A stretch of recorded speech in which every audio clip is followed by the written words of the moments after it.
Hello and welcome back to The Inspired Attorney. I'm your host, Sharon V. And in part two of our conversation with Robert Drolet, we talk about the difference between things that should happen and things that actually need to happen. And we also talk about the importance of helping others and how this can make a difference in your life and the lives of others. What do you think is some of the best advice that has ever been given to you? Don't sweat the small stuff. And pretty much everything except dying is small stuff. You know, we get so tied up sometimes that we think it's the end of the world. I mean, really the end of the world. You know, oh my God, how am I ever going to recover from this? You know, it's okay. Let's go have something to eat. But no, man, it's okay. It's all right. And sometimes it takes a good night's sleep just to know that tomorrow's another day. And get by it. But yeah, I mean, so much of our lives, we think everything's so critical. Gosh, right now, you look at, just read the paper in some of these metropolitan areas in San Francisco. That's where part of my family's at right now. In New York City, it's competitive getting your child into kindergarten. There's it's a waiting list for the preferred kindergartens, and it's like a status symbol, and some of them very, very expensive, and it's like that they're fighting. It's like, oh, well, if he doesn't get there, they're not gonna have a good enough start. And that just perpetuates even today to later on in college. Oh, if they're not going there, ooh, I'm not sure. So a lot of times you get kind of pre-programmed as to how things should be, right? How they need to be. No, no, no, no, no, no. Just don't sweat it. Everything will be fine. Is this something that's helped you? Because I know that you work a lot remotely and you've been to different places, and also you just moved to a new area. Is this advice something that's helped you start anew in a new area? It's easy to give advice, and that's the thing about our discussion right now. I'm able to, at least objectively, at least because I'm not addressing to myself, but I'm human. I have the same stuff. I step in the unknown. The anxieties come up. Those little monsters pop up in your head, and you know. So, but I do try to apply it. Again, the thing that I think is essential sometimes, and I remind myself, is there are no magic bullets. Life is not a Disney or Hallmark movie. It's not. We're pre-programmed for some things that may not be correct. It may not be healthy or conducive to even allow them to come in, right? So I try to apply them, but it's work. It's just something you have to really dedicate yourself to. Say, you know what? Remember what's real. You know, remember. And what's real for different people. It's their perception, right? If no one gets to the point of I think the things I'm talking about, I know a lot of people that really they what's real for them. I'm talking about family members. Where for them it is the material things. You know, and that's what they're focused on. They go to self-help groups and they do and this is, I have to do this. I got to be the best I can be, and they're driven. I think our society needs everybody in all different frequencies to operate, at different levels, doing different things. But as a human, at least my humanity, uh, I can easily short circuit myself if I'm just there, just trying to do that only, not stepping back and just breathing. But it's hard. So you ask me, by myself. It's much easier for me talking to you right now and telling people how I think or what I think they should be doing. But it's different when you look in the mirror, right? Especially when and things I talk about right now, I feel them. Uh, I'm it's my own firm, so I can take vacation. I can take as much vacation as I want, but if I'm not working, I'm, I know what my paycheck's going to be. It's going to be zero, right? So, it's a balance, right? It's a balance. But I try to apply the same things I'm talking about here. I try to apply myself, but it's just like with anything else. When you're doing it for yourself, to yourself, or trying to calibrate your own self, it's a more difficult thing. Do you have any books or materials that you've leaned on that have helped you get to this point or help you deal with a lot of these things? I think a lot of, there's a lot of really talented people considered geniuses that have inspired a lot of people. That there's so much substance behind what they think and say. I mean, you know, you name any of the people that are motivational speakers, Oprah Winfrey, Tony Robbins, you know, for me, Stephen Covey, he's old school, but all the things they talked about are solid. They're solid as far as, then you have to address at least in my journey, there is a level of spirituality, involved, because, and everyone has their own thing. I don't talk about religion. I'm talking about just the fact that, I think this is my belief. I think there's something other than us just being, human organic forms. And then that's it, that's it. You're done. That's it. There's, when you start reading, the more I've read, the more, my graduate level studies and stuff, especially the fact that when you realize that, only 15% of the things in the universe we humans can feel, touch, see, interact with. 15%. 85% dark matter and energy, gravitational stuff. We have things passing, neutrinos, antineutrinos passing through our body all the time, energy. So there's something about, why are we human? Why do we care? Why do we have compassion? Why are we not just, dog eat dog? There's something there, So I try to, keep my humility about myself and understand that, I'm not designed to understand the big picture. But there's something about helping each other and having compassion and just displaying forgiveness where you can. And so there's people that talk to that kind of stuff. Deepak Chopra, for instance, a lot of things that I think that they talk about. It's difficult because I think a lot of people have a good message, and a lot of us sometimes, oh, give me the answer. Give me the answer.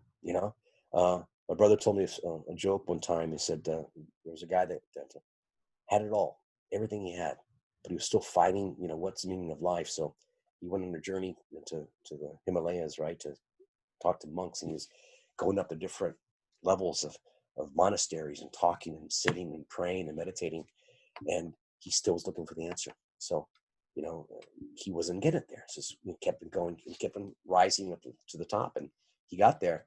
And supposedly one of the wise monks looked at him, said, "What do you want?" He says, "I just got to know, what's the meaning of life?"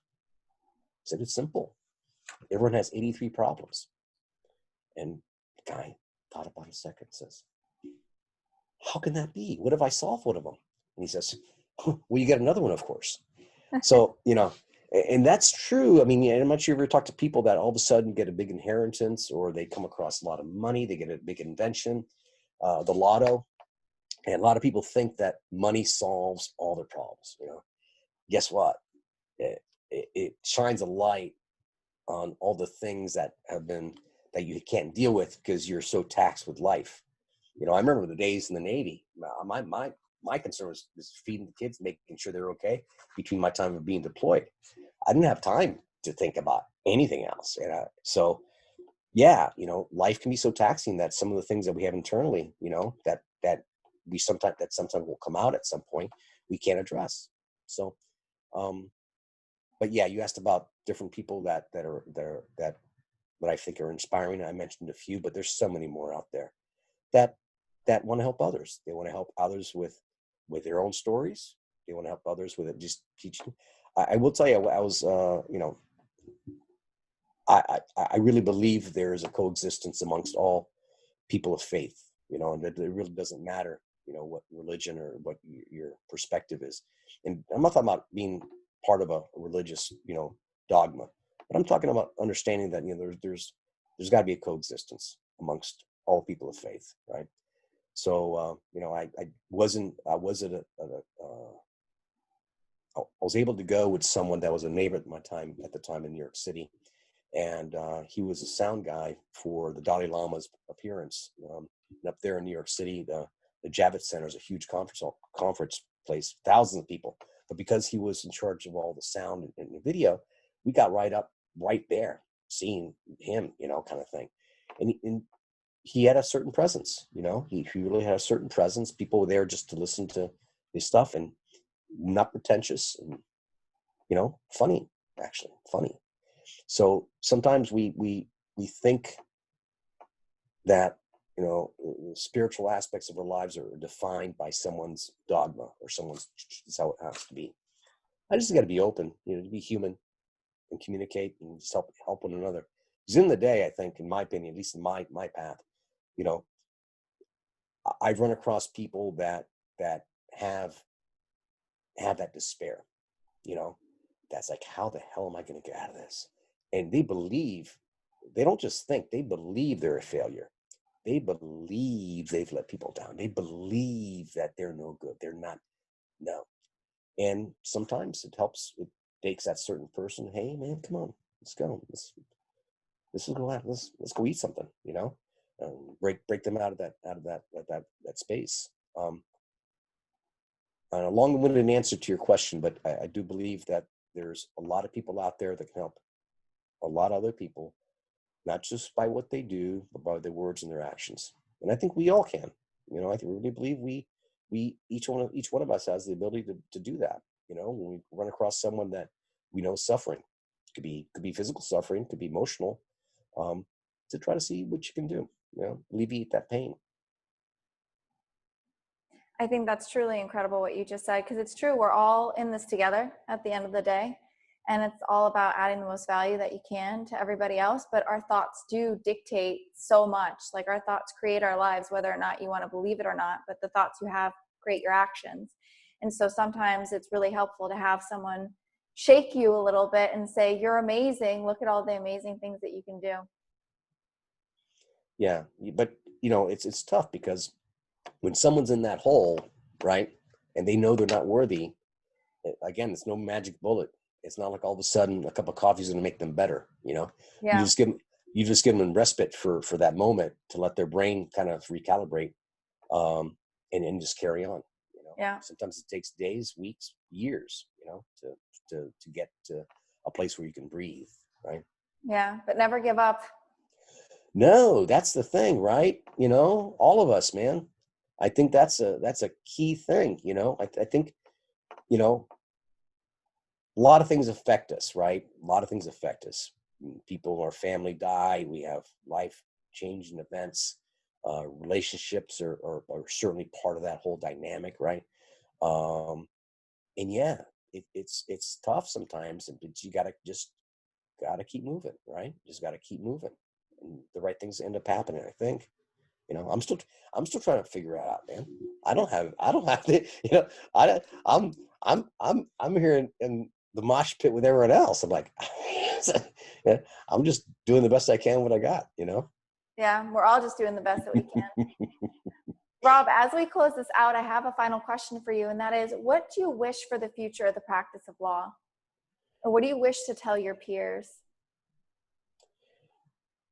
Help one another and help people out there, especially in our society, where there is a huge disparity between the legal system being able to help people of means and everyone else. And what do I mean by that? Especially in law firms, like I said, I was in New York, and even here in South Florida, the magnitude of dollars that you have to spend to hire a legal team for anything, it's a lot of money, and some people they don't have a year of savings saved up so that they can, either be unemployed for a year or hire a legal team. Sometimes they're taking another mortgage on their house just to address a legal thing. So I think sometimes, with attorneys, we have to pay our bills. We have to eat. We have to take care of our families and stuff like that. But sometimes I think, and even if you are in that situation, right, where, okay, if I take this client, I can barely pay this. I can try to get another client for bigger stuff where I can get money. But if we focus on that person that needs help, right, that needs help, and maybe you're that person that can give them that help, but your return's not going to be for the same amount of money or the same amount of compensation that if you're going to get another case. Think about it. Think about, helping that person. I was doing a lot of pro bono work in New York before I came down in Florida. And unfortunately, because I'm in a position where I'm just trying to make things happen, there's a huge demographic of people I was helping that was pro bono because they couldn't pay for it. It was gratifying, and you change their lives and you give them hope. And I think that's what we need to do more as lawyers. We need to try to, serve those underrepresented segments of our society that really can't pay for their legal fees, but nevertheless, they need some legal protection. So I think if we do that as much as we can, I think we can, all of us can serve society better. I think sleep better at night as well. It's beautiful. Great words to close this out by. Rob, thank you so much for being a part of the Inspired Attorney. It was amazing having you. No, thank you for what you do. At some point, hopefully the word gets out what you do. I think you're phenomenal. I think you have great energy. And I think you're one of the people that inspires by just looking at your energy and what you do and how you're doing it, not just your words, but I think that's it's a good thing you bring to the table. Oh, thank you. I'm so glad that you feel it.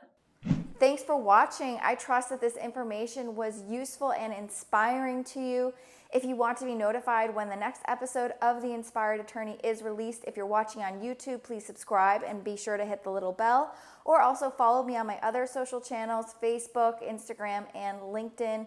And as always, if you are seeking further strategic guidance, do reach out to me or utilize the resources that I have made available to you.